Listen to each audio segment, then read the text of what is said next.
అనే చర్చ జరుగుతోంది. మరోవైపు లిక్కర్ స్కామ్ కేసులో నిందితుల కోసం సిట్ బృందం ముంబై వెళ్లింది. స్కామ్ లో డబ్బును మళ్లించిన షెల్ కంపెనీలను తనిఖీ చేయనుంది.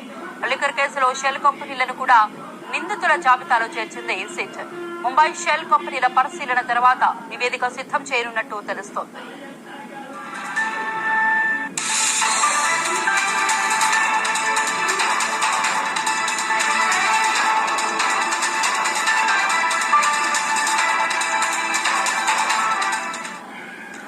మరోవైపు ఈ కేసులో మరొకరిని అదుపులోకి తీసుకున్నారు సిట్ అధికారులు.